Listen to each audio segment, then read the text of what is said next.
the whole city know you, but you grew up in Watts, right? Roger that. Yep. You Born and grew up raised, Watts baby. Watts, baby. Watts up with it. What part of Watts you grew up in? I grew up in an area called Fudge Town. It's the houses that's in between the Jordan Down projects and the Imperial Court projects. The residents right there, the houses, the streets and shit. They call them back streets, but it's kind of like the front streets because you got to pass by us to get, to whatever projects you're going to or whatever. But we all down the line of Wilmington, in between Wilmington and Alameda, by the 105 freeway, in between Century and, I'll say in between Firestone and the 105 freeway, the Mm, Firestone district, the Watts babies. right. Okay. So let me ask you, man. Around let me say before. Let's just say before the for the money, the FTM, before you was young Bronco, man. Before when you was a kid, what was it like growing up in Watts for you before all of the drama and before everything, bro?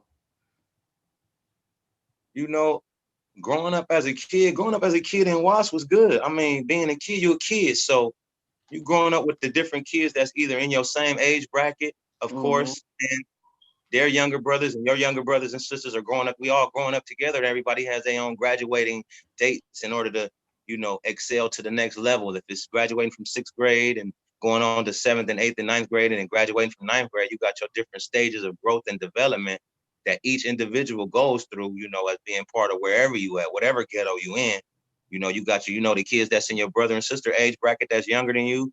You also know the people that's in the age bracket above you. It's how you get Sarah getting big sisters and big brothers and big homies and Mm. you know homegirls and shit like that. It's like in your neighborhood, you're familiar with the neighbor that live next door to you, to the left and to the right, across the street. All of the families are familiar with each other, and if you come from a family that got a strong lineage in that area, then they familiar with your grandpops and your grandma. They familiar with your nana and your pawpaw and all your aunts and uncles went Facts. to school with their aunts and uncles. Your moms went to school with their moms and they pops and shit like that. So everybody familiar with everybody. Only the people that move into the area that didn't grow up there or start off there um, kind of have a rough time. Whatever you finna get or go through as far as your rites of passage, the shit that's on your resume that you did, Yep. that's what it is. Whether you moved in there or grow up there, you're gonna have to fade. You're gonna have to do your fighting and stand in your ground and squabble up. And if you take part in the gunplay, if you get shot at enough times, you're gonna pick up a blammer and shoot at some shit too. You probably If gonna you don't shoot never get back. shot at, then you ain't gonna have that type of shit to have to deal with. But if you're dealing with situations where motherfuckers shooting at you and your friends and shit like that, couple of y'all get knocked down, you got obituaries from when you was like 13, 14. That's when your stacks start. It don't stack when you grown. And Mm. the, where we come from, your obituary stacks start when you a kid.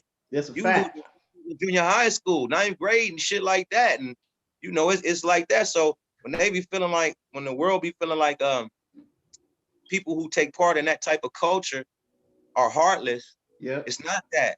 It's the same as growing up in Iraq or Iran. When that's the norm, when you see kids with three fingers because they practice making pipe bombs and shit like that, well, that's a normal thing where they come from. Where Normal we come thing. from, this is a normal thing. So it's not a oh my God moment or aha moment. This is a y'all duck. You know the drill. Duck when you start hearing the bullets and shit, and hope it ain't one of your people, because this is what go on in the ghetto while we growing up in it.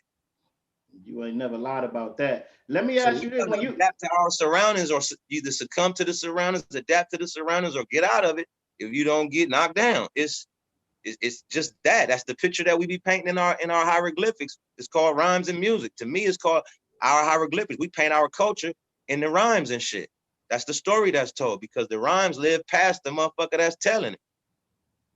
that's correct. This is true. Now let me ask you this, man, because you grew up in a different era than me. So like when you was growing up, bro, was it always the because at one point, all the OGs will always tell you, we used to fight, we used to do this, we used to do that.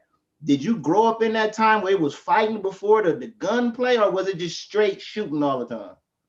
No, I grew up in the fighting area. We in the fighting era where see, a lot of my big homies and shit like that, they didn't grow up Crip and they was already grown. Fudgetown was already established with their brown rags already in that area that I grew up in. It was they already had a name for themselves already amongst the other areas and shit like that. But they wasn't Crippin' because Crippin' hadn't came, the atmosphere of Crippin' and blood hadn't developed and it hadn't got to them when it started Crippin' and Blood, and we was growing up, I was growing up during the era of Crippin' and Blood. And so all of Mm. my big homies, the G's before my generation, and Yep. they tattoos, they got FTM, the 3 letters. For the But money. everybody in my generation on down got 4 letters. That's FTMC, because we was the last hood to choose a side. We've always been brown rats, and we never abandoned the brown rag, but we on the dominant Crip side of the tracks. And in that time of game, when Gangbanger was at its thriving heights,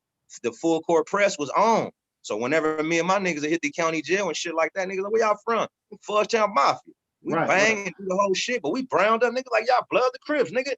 Then we look at each other. We young niggas though. We young mafias though. So we figuring it out how to address that issue when it's time to address that issue. And whenever motherfuckers, because I ain't no stay in the hood ass nigga. I'm all over the place. I'm in this nigga hood over there. I got partners from different hoods where if you don't get out in the world, you ain't gonna have no friends nowhere. I got You ain't gonna, partners from other hoods. it's a So a fact. nigga see me and see me. For me to be all browned up with my brown hat on and my, it's the same as a blood to have his all red on, or a Crip that wear a bright ass blue like teal blue or something. You know, Right. a pop in the area we come from, the brown means something. This shit'll get your head knocked off if you in the right area in the wrong time with this shit on. This That's means something where I come from, like a that, black rag do or a gray rag do in Long Beach. that's a fact. Now let me ask you, man, because you like for you kind of it was a little different for you, man. You grew up in the hood, right? But what school